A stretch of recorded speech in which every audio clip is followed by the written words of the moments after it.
Welcome to the channel. Thank you everyone for tuning in. On today's video, I'll be reviewing the Thorn SHY036, which is an all titanium watch powered by the PT5000 automatic movement, featuring premium specifications like a loomed ceramic bezel inset, a curved edge AR coated sapphire crystal, and one standout amazing feature that I have never seen before on any watch. And it's that one thing which should propel Thorn watches into the AliExpress limelight. This watch also comes in 3 different colorways.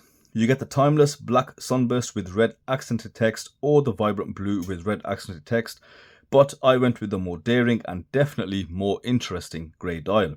Now, I haven't seen grey dials like this before. The strong sunburst pattern means this grey also comes across as a champagne brown combined with black, so it gives off many different hues of black, browns and greys, and it looks very different depending on the lighting. It's definitely the most dynamic dial on offer amongst the colours, and this is why I chose it. I realised the black and blue are rather safe bets, so as a watch reviewer, I went with a colour that I think most people would be apprehensive about, so you can take a good look right here before you make a decision on which colour to go for. Now, aside from the awesome sunburst on offer, this dial does have an odd choice of colours. You have yellow from the imitation vintage loom on the bezel inset and the hour markers and handset. You have white on the logo and on some of the text above the 6. And to top it off, you have a red accented second hand matching the water resistance rating on the dial. Now, personally, I think it does work, but I also think they could have used less colours to make the watch a little more uniform by perhaps removing the red second hand or the red text altogether. Just an opinion, but as when you look at this close up, it does seem a bit much. Now, they could have also done without the exploration road and just kept the dial balanced in terms of text. I also think a lot of people wanting this would have preferred just the Tudoresque rows above the Thorn text, but just slightly larger so you can make out what it is. Now, one thing you are drawn to on this dial is those very thick applied hour markers. They are absolutely massive, like big thick blocks. The handset finishing is nice and precise, and the length is also spot on, with both the minute and seconds hand just touching that chapter ring. Now, the chapter ring is also perfectly aligned at the hour markers, as is the bezel pip at 12 o'clock, which is really good to see.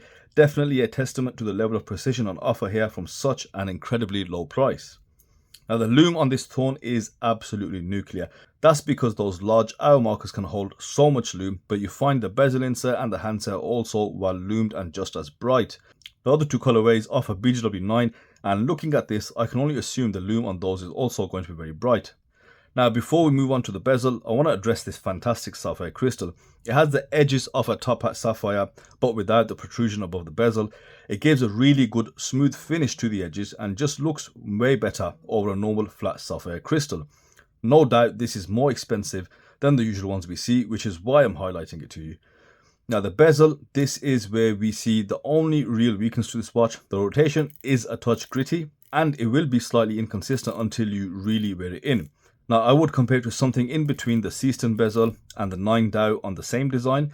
Its resistance is a bit light and it's nowhere near the perfect crispness that we saw or heard on the Octopus Kraken. But this is me being very, very critical because it does line up and it is built well enough. And it has a very slight bounce back due to the mechanism. Now, the case on this Thorn is actually the best from all the other watches I've seen made from titanium. They've managed to give us this polish highlights that you can only see really on steel watches. The shiny polished slithers across both edges and the polished tips of those crown guards. I don't even know how they do it, to be honest. As the others, even though the bevels are present, the level of polishing is just not there. The case even features satin-like brushing along the sides, again similar to what you find on steel watches. It is actually difficult to believe that this is full titanium. But here is where the good old AliExpress cheap watch trade-off comes in. The quality aspect. This watch made it through the not so stringent controls because it's missing a bit of brushing on one of the side of the lugs. They've not fully brushed the lug, so the point isn't present as it should be, as it is on the other sides. It's just been cut a little bit short, and short enough for someone to notice, but nobody did. I mean, this is obviously one of the drawbacks of AliExpress brands. They make watches so cheap that it leaves no room for independent or reliable quality inspection activities. The crown is adequate, coming in at 6.5mm. It works really well due to the well-machined splines, which means you get a really great grip. I would, however, have liked the crown to be just a tiny bit bigger, so it does fill those gaps between the crown guards just a little more. Now, a note on the movement, as you guys have seen, it is a dateless dial setup, but this runs the PT5000. Now, with the PT5000 movement not being available in a dateless version, I don't particularly mind it. Now, as far as I've seen, only the 9-dial version, which I reviewed, modified their PT5000 to remove the ghost position. Now, you also want to be careful with these and test them straight out of the box, as they are known to have oiling issues. And a telltale sign is if the winding is very torquey. This already is a little stiffer than the NH35. You should feel or hear a smooth, raspy winding. But if it does get extra difficult, then you potentially have one with an issue.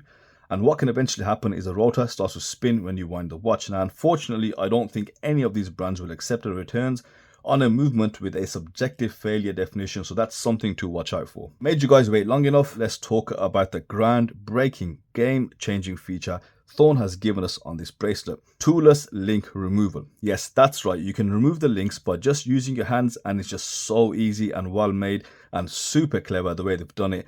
I'm just simply astonished. Now let me show you guys.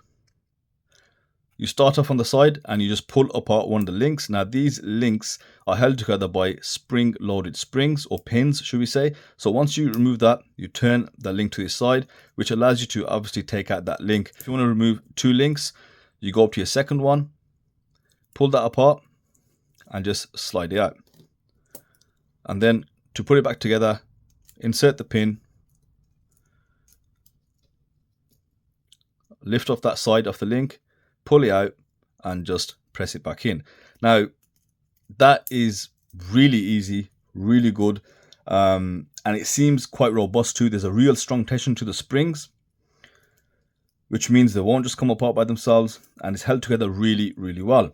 The only problem I could foresee is if the spring-loaded pins get stiff or jammed, but that's something, you know, only time is going to tell us. Now this feature is changed everything now, and I expect this will catch on very, very quickly with so many other brands, so we will be able to see how robust this mechanism really is. I mean, it's awesome for us watch reviewers. I absolutely hate sizing watches, and with something like this, I absolutely love it. Now the rest of the bracelet is excellent, finished nicely and consistently with a smooth and soft linear brushing, featuring a milled clasp with a machined shell, softly brushed, complete with beveled sides and the Thorn logo engraved in towards the top end. Now I would have liked to see a full dive watch clasp, but this does work though. It has 4 micro adjustments, giving you ample adjustment for the right size.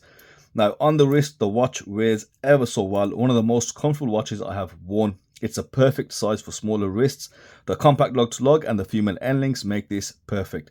The use of titanium means it only weighs around 95 grams, size for me, and that is near enough invisible on wrist. It's a smooth case combined with a smooth bracelet and a solid fit. It really has been amazing to wear and so difficult to take off. It's an excellent daily watch. So I think this Thorn is definitely worth the hype, and not just for the style of watch that it is, definitely just as a standalone, you know, with the specifications and technology on offer against this really low price point. And it only really has one minor weak point, that being the bezel rotation. It isn't as nice as I would like it. The QC issue we saw, obviously it won't be on every single watch and will only affect a few, so it's a bit of a trade-off we all knowingly make when we buy watches from AliExpress. From the loomed bezel to the curved edge sapphire and to the thick hour markers and of course the link adjustment, they all make this watch one of the best I have seen on AliExpress. And if you wanted to play it safe, go for the black or the blue and you've got yourself a bona fide San Martin killer. So that's it from me on today's review. Go on, let me know your thoughts in the comments section. I am interested to hear your views on this watch. Thanks as always for watching, and I will see you on the next video.